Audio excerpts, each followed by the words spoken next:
Happening right now, and we're about to find out in game number 2 what's it gonna be for the jungle for BLACKLIST International. Could be the S, man, but it looks like it's gonna be the Guinevere, right? What will it be? Yeah, it's the Guinevere. Guinevere Jungle. track jungle. Not only that, but it also has Echo taking 3 Purifies. And oh yeah, that forced them to pick up the Purified. The crowd control that they have. This is the lineup for BLACKLIST International that can scale quickly.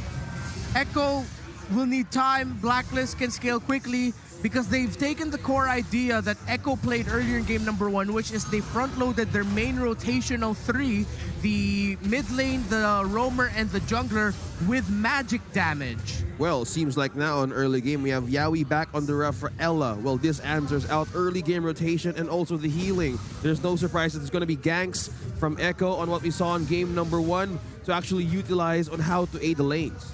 Man, you know, I just have to say about the Guinevere, she has one of the most beautiful ultimate names. Still one of my favorites, Violet Requiem. I haven't called that in ages. Let's see how that's going to work, though. Missing those knockups, and in terms of the knockups, you only really have one main source. That is the Guinevere. So it'll be the spatial migration like that that will really help set things up for Wise himself. Wow, this is just something new for MPL season. I would expect Guinevere to show up, and they're just gonna do wonders if they execute this properly. Well, again, I think this is just a crucial thing to have. Is these kind of niche or pocket picks, surprise picks, it really can throw off a team, that doesn't expect these things. And a lot of times people have been saying, hey man, BLACKLIST International, you're still playing the old meta. Some of your picks, you need to change it. Well, game 1, game 2, they've changed it. So hopefully the fans out there are happy about it. They're seeing some changes here, some variety. But again, Carl TZ just gonna go ahead and take this first turtle of the game. It will be relatively free jungle turtles rather for Carl TZ, because right now it's a double gold lane start for BLACKLIST International. It's also forcing Yawi back into the gold lane to help out Benny Cutie.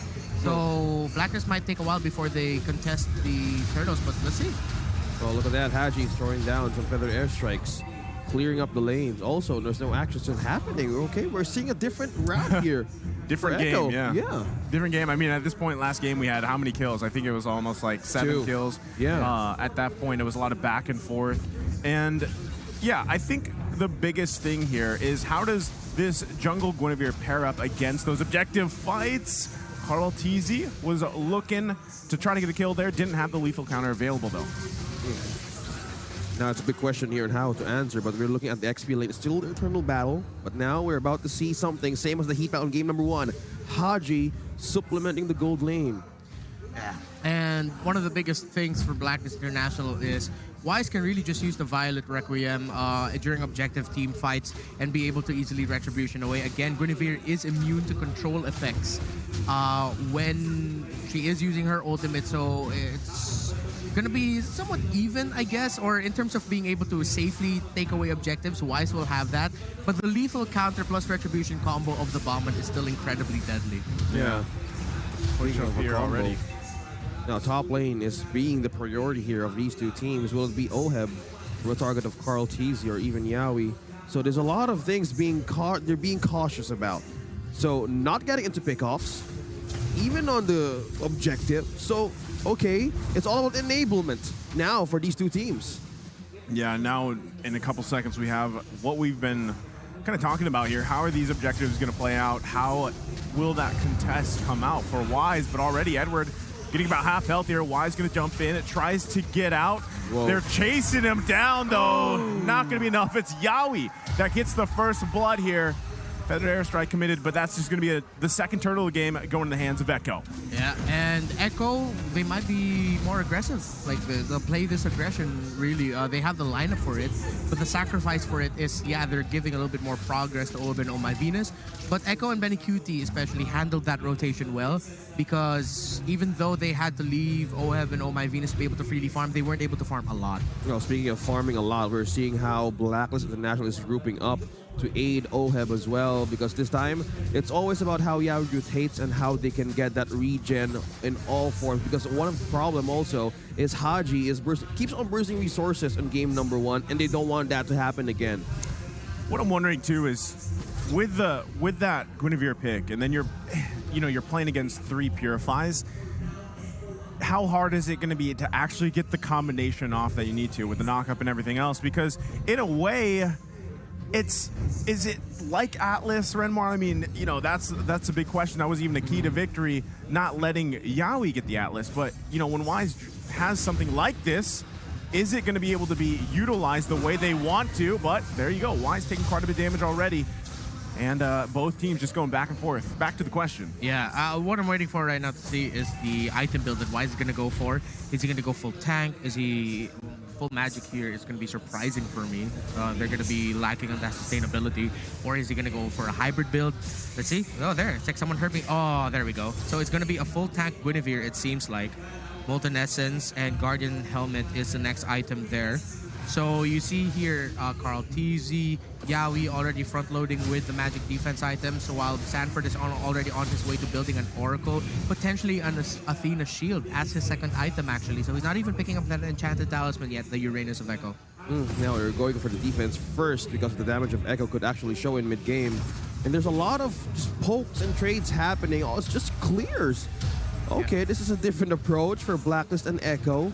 But one thing also that they wanted to secure here, maybe for Blacklist, they need items to get through the damage and the defense that they can get for Echo. It's a tower destroyed by Oheb up top. Yeah, and Carl TZ also just picking up that Athena shield. Here we go. There it is, the knockup. Who's going to secure it? And it's Wise that gets the turtle. Now they're going for Edward. He's just trying to zone them out, but going to be just fine. So just like that, they do manage to grab the first turtle for them, but Echo still came out on top with the turtles. They got 2 themselves.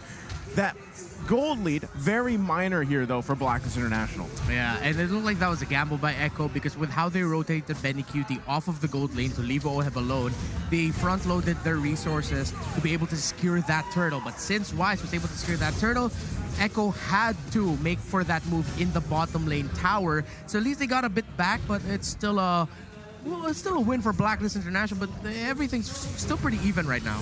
Speaking of being even, there's no even team fights happening here right now. Haji is dropping 1 from Echo. Carl TZ. The backups there, though, for Carl TZ. So this is interesting, right? A lot of resources being committed. Blacklist International is going to get another turret here on the bottom side. So if you're Echo, you really want to be conscious of this map presence that you have, holding on to the turrets the best you can. And at this point, they've really got to hold on to this tier 1 turret before that next lord does come up, because now we see Blacklist International putting the pressure here. And there you go, Feathered Airstrike going to come down. Cult Altar committed as well. They were looking for something, and it's Benny Cutie that gets the snipe on Oh My Venus. I really thought that was going to be the lethal counter for Carl TZ, but nope, it was a snipe. Right into Oh My Venus. So we were talking about earlier on how they wanted to take this tier 1 turret in the mid lane, because this will open up some opportunities for Wise as well in the camp of Echo. Yeah, and there's a lot of opportunities on the map right now for Blacklist International. Echo, though, making the right move to finally get that tower up top there. So while in terms of the map presence, map control being equalized, it looks like it's going to boil down once again to the Lord dances that we know very well of. Echo, what I want to see them is just really watch out for that Feathered Airstrike and somehow try to get to Haji, because if we can get Haji down without having to commit so much, that's already a lot of damage gone from Blacklist International. Oh, Yawi! Oh, being in trouble. He has the mobility, but can't get away there. Gonna fall, and now they're down 1. Good position here for Blacklist International to start up the Lord if they want to. But Echo should actually be able to contest this. Carl TZ waiting patiently in the bush. Does have a great combination himself. Feathered Airstrike going to come down. Sanford providing the vision that they need, but taking quite a bit of damage himself. There's the falling Star Moon with the Blazing Duet combination. Colt Altar going to come down. Benny Cutie from the backside. But now he's out of position. No one there to help him out. Benny Cutie falls. And now again, Blacklist International in a good position to take the first Lord of the game. Looked like a massive miscalculation, doesn't it, OSX? It is, because right now it's a bit of a setup, and there's nobody who can actually go through defense of Blacklist International right now. Perfect setup, taking Benny Cutie out of position. No defense from Yawi, and that's Blacklist taking the objective. Great play there by Blacklist, punishing Echo. Seems like Benny Cutie was trying to go for, I believe, was it a shotgun flicker combo? Something that, of course, Beatrixes have been very well known for the longest time. Echo are going to have to play on the defensive at this point, and I think we're also seeing one of the biggest utilities that the Guinevere brings is just being able to check shrubs and check areas, and then being able to dash out like that. Yeah, easily. You know, as the items go by, the Blacklist International right now is ahead by almost 1.6, and we have a push. So does this mean trouble right now for Echo? Is the damage items not enough? Yeah, they're going to get pushed off the tier 1 here. It's going to be focused on Wise taking the distraction, covered with the feathered airstrike. And so there you go, tier 1 down. They could be eyeing this tier 2. They still have the Lord also pushing up on the top side. Going to be focusing on that. They might lose 2 more turrets here before it's all over. Echo will try to hold on. Blacklist International, they'll have the right tools in terms of spacing out the members of Echo like that feathered airstrike so that they can get hits on the turrets. Holy Baptism did come out to cancel that feathered airstrike out. Sanford. Now Wise getting the knock up here, looking for a connection, can't find it. Colt Altar comes out. No one falls except for that tier 2. So this is about problem again for Echo, who's going to be up front here because Oh My Venus has another item to actually deplete the defenses. But how will they go against Wise? We have a setup from Wise, we have a setup from Oh My Venus. Haji's is totally opening up the carpet to melt everybody down. Just this! Man, that combination again, the feathered airstrike coming out. Sanford able to survive though. And that's the thing. You got to watch out for the combination between Oh My Venus and Haji. Haji doesn't even have any kills, but what he's doing is pumping out the damage, and that's what's scary for Echo here. They need an answer, like you mentioned earlier, OSX, to get to Haji, and also counterplay around the Blazing Duet combination coming up. The thing is, who's going to do that, Renmar? Who's going to be? The biggest thing right now is that Blacklist International drafted the lineup set up for their That works. Whoa, yep. For their Farsa. It's a lineup completely set up for the Farsa right now. Echo, let's see if they can enter here. They're still going in. Haji going to back off here. Colt Altar was committed. Now the eyes set on Wise. Falling Star Moon going to come out from Edward, trying to peel. Can they convert this one? Sanji going forward, but ultimately going to be back off here. Wise now he's quite tanky on this Guinevere, but this could possibly be a tier 1 for Echo. They're going to gain some control here on the map.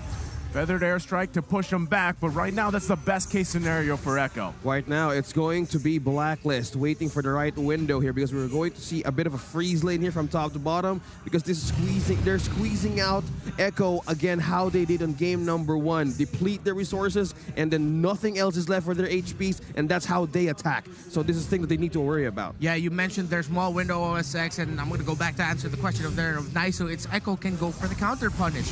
Once the Blacklist have done that, they can fight. Oh man, the Time's Journey canceling out the Holy Baptism, and they're crashing down on him. Yawi is taken out. Carl TZ quite low.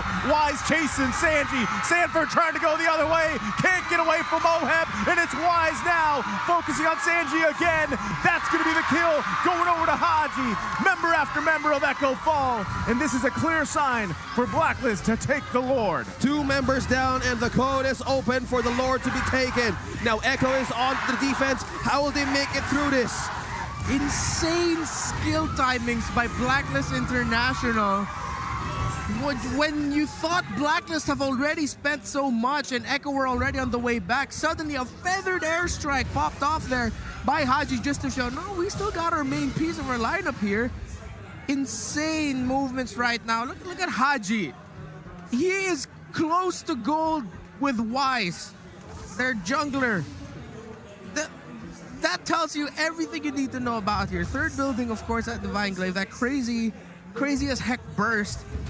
Man, Blacklist International right now, it's very unique drafting, but it's still the classic fundamental Blacklist play. That's going to be a huge pull. Oh My Venus does fall. Nice movement from Echo. Can they defend this one? Look at the damage, though. Colt Alter comes in. Wise trying to find an angle. Edward now going to be focused on the middle lane. They lose the top side turret. There goes the middle one. They're holding on to the bottom here. Does Blacklist International want to possibly punch this in without Oh My Venus for now? Feathered Airstrike going to come down here. Can they force one out? Sanford cannot chase Haji. Edward there to peel. Right now, still the back and forth between both teams. And there you go. They're going to back off.